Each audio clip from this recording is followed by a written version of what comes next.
Alright everybody, so this is my new Rebel 300, CMX 300, whichever you want to call it, non-ABS version.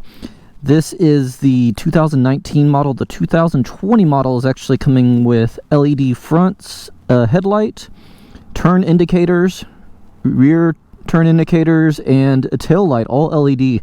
So I am going to be switching out to those. I just got to get all the parts and whatnot, but I'm going to be switching out to those.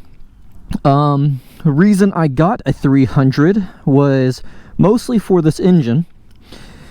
I got a really good deal on it, and I may be throwing this into the Monkey. We'll still see. I'm still kind of working out all the logistics, but then I'll put a 500 into this because the frame is almost identical from the 500 to the 300. So it actually is identical. It's the same part number and everything like that, which is really nice. It's pretty fun. I just picked it up yesterday and put a little bit of mileage. Still on the break-in period of it, but man, do I love those big fat tires. Look at that. That is some meat. That is some meat on those tires. Look at that. God, my hand doesn't even like go all the way around it. I got a decent sized hand. That's pretty crazy. Super wide. Look at that. Goodness. I love it. I'm also going to teach some new riders how to ride, so figure this will be a nice bike to teach them on. It doesn't have a crazy amount of power or anything like that. Power band is really high up in the revs. But yeah, let's get on the bike and we'll see what we think about it. One thing about this bike is there's a lot of it's very simplistic. So this unit is a speedo. It's much like the Monkey's speedo. Has the same kind of little swirl thing. The Monkey does a little blink instead. Fuel gauge, odometer, both trip A, trip B that you can do. It actually has a clock, which is a vast improvement over the Monkey already. And a speedo. You can do miles per hour, kilometers per hour. It has hazard lights, which is, again, another thing that's really nice about it. I'm not really keen about this whole blinker. It does have a very soft push, but it does have a push, like you can feel it. High beam, low beam. Mirrors are actually really nice. But yeah, let's get her started. Now, this is stock exhaust still. Still sounds really nice for being a stock exhaust. This is a single cylinder 300cc engine. Oh, I'm sorry, it's a single cylinder 286cc engine, I believe.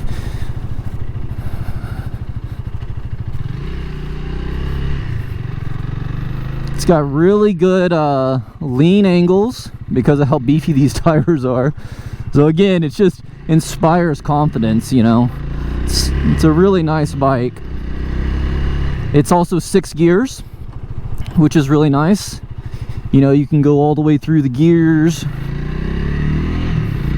Although first and second really don't have very much in them. They're about what first gear is only for the Monkey. The Monkey does have a lot more torque, but it is about half the weight of this bike. I think this bike is somewhere around 400 pounds. I'm not sure what that is in kilograms, but about 400 pounds.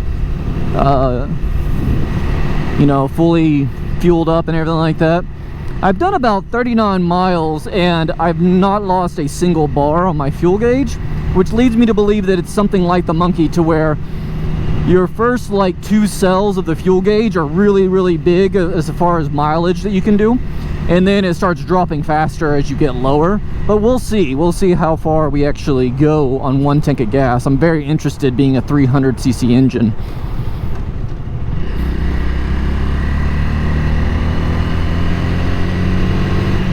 One thing I don't like about this is there's no tack, which again, if you're a new rider, I guess you don't need it. But it'd be nice to have. I usually determine what gear I'm in based on my RPMs that I'm going and my speed. I can kind of figure it out. That way I don't need a gear indicator. A lot of people, they're like, oh, why isn't there a gear indicator? Oh, that's...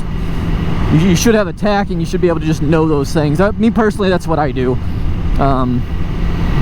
Having a clock though is huge, but I might swap this out. I really do like this gauge, but I might swap it out for like a COSO gauge that has an RPM on it, or a tachometer built into it. I might be doing that. I don't know. I'm still kind of playing around on what I actually want to do with this bike, besides throw a 500 into here. But it's actually incredibly smooth. I saw a lot of reviews of people saying that there's a lot of vibrations in the bars. It's a single cylinder. I mean, that's a norm. So if you don't if you don't realize it's going to have that, then you're just setting yourself up for failure. Okay, single cylinders, that's what they do. They have a lot of vibration.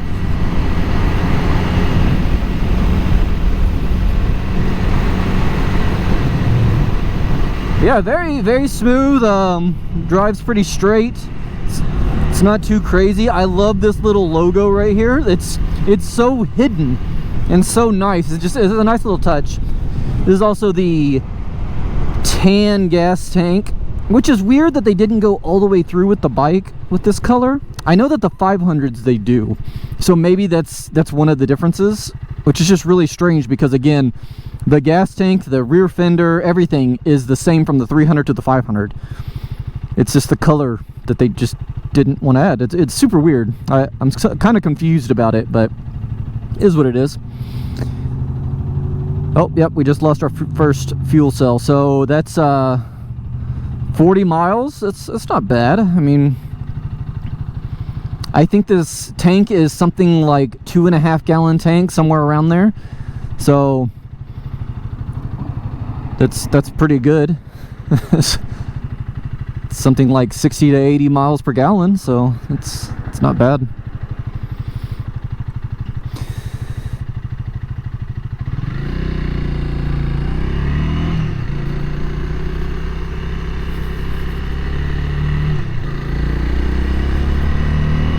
Yeah, I still am going kind of easy on it, on the engine, because I'm still breaking it in.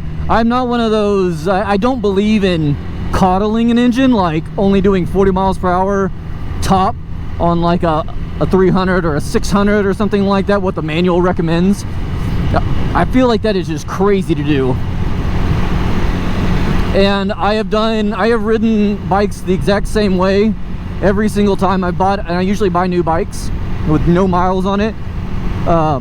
I've done the same thing every time and never had issues. In fact, my Monkey actually performed better than most people's Monkeys that have coddled their engine. So I ride the same way. I don't do full throttle.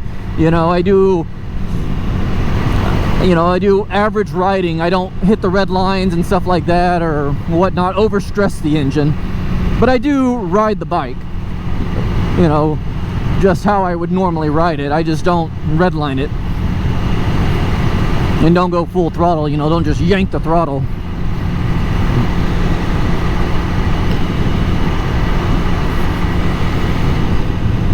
But yeah, wind is normal. I've ridden a lot of naked bikes, and this is very normal. No protection whatsoever. I honestly like that. Except for on super windy days, and it is very painful. But riding bikes, especially low cc bikes on really windy days, is going to be a pain, one direction or another. So that's just something you deal with when you ride low cc bikes. But yeah, it's a very smooth bike. I'm about 6 foot tall. My legs are almost about 90 degrees, maybe a little bit shorter than 90 degrees, a little bit smaller than 90 degrees. It's very comfy though. The seat is really, really nice. It actually has, you have your rear shocks, and then your seat actually has cushions built into it on top of the cushion of the seat. So it's actually extremely comfy. Yeah, it just handles really well. This bike is very, very light. It's very easy to throw around. Good amount of clearance. Seat height is very, very nice. It's actually very low, which means a lot more people can ride these bikes. The foot peg situation, well, if you've ever ridden a Roadster or a Sportster of any kind for a Harley Sportster, their foot pegs are about 2 inches back, which is right where you put your feet down. These are about 2 inches forward from those ones, and so they are kind of in the way, but they're also smaller. They're smaller platforms, so the Harley ones are about this big, and it's about yay big. On these ones, still able to put your foot on it and everything like that. You know, no issues really there.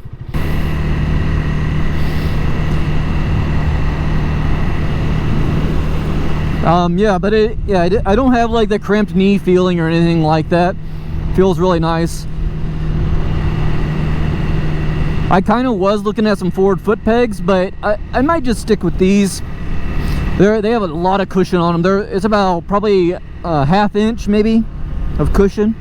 Pretty nice. And it has that great look to it, you know. It has that like cruiser look without having as much power as a normal cruiser has, right? Like it's a 300 or 286 if you want to be technical, cruiser that has the styling that you want, the gas mileage of a low cc bike, which is what I love about low cc bikes. And it can move. I've gotten it up to about 72, not full throttle.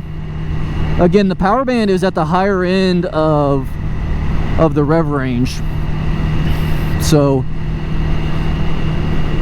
you know, you kind of got to work for it. But I've ridden 300s before, and it's kind of similar, plus this being a single cylinder engine.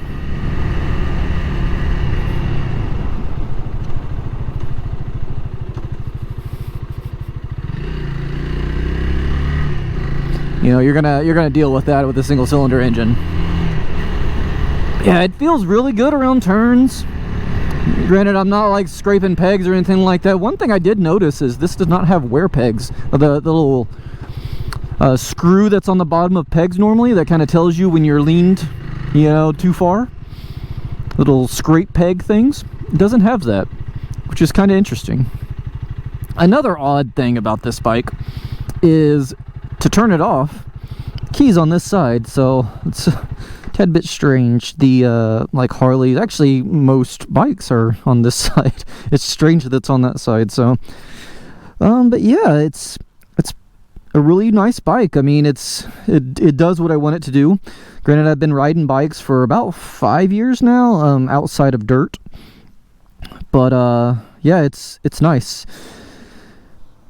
I got a really good deal on it, and yeah, it's gonna be a nice little bike just to commute on. But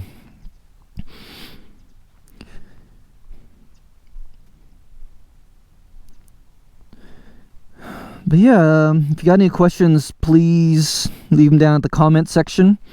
If you like these kinds of videos, let me know. I want to do a little bit more demo rides, as I really do enjoy riding other kinds of bikes, because I kind of have an addiction of buying bikes.